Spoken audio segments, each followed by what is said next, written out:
Katapos ng introduksyon, kung paano rin po iba ng mga magulang.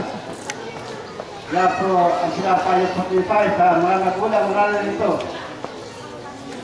Ipagpibigatan po natin ng ating anak. Kaya dapat tapos ng pag-aaral, pagkat katulad ng kayamanan. Hindi kayang kunin kahit saan, kahit tayo mapunta ng ibang bansa. Ika nga po ang kayamanan, hindi mo babawasan, hindi katulad ng pera. Na pag mapupot isang nagtuto lang po eh, kaya nagbaksak tayo. Hindi na po tayo magdagalaw. Pero pagka po ang tulong ng isang bata, hanggang sa lumaki, kaya katagoyin natin. At nabigyan natin ng karangalan. Eh, habang buhay po ay katayo, ikababo ng lupa, pinakamayaman dito. Ikababo ng mundo. Kaya po ang misay ko sa mga magulang, na narin dito. Huwag natin pagabayaan ng ating anak. Malupok sa mga bitong hindi maganda. At ito ay unang hakbang pa lamang.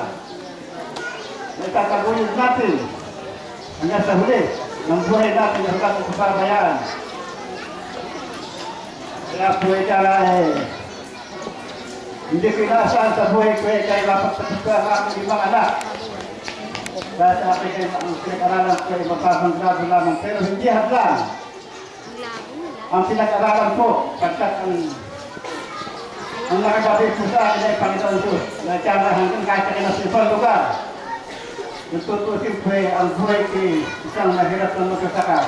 Pero sa dahil sa hindi pangarap din ako. Na nung kabataan ay hindi ko po naabot.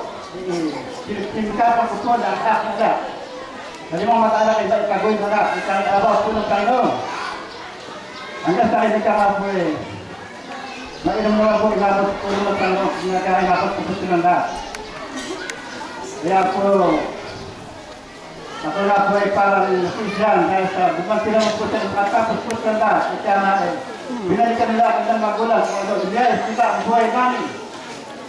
Sa mga palang ito kaya patuloy pa kami sinagpisto dyan. At inaayos hanggang sa ngayon.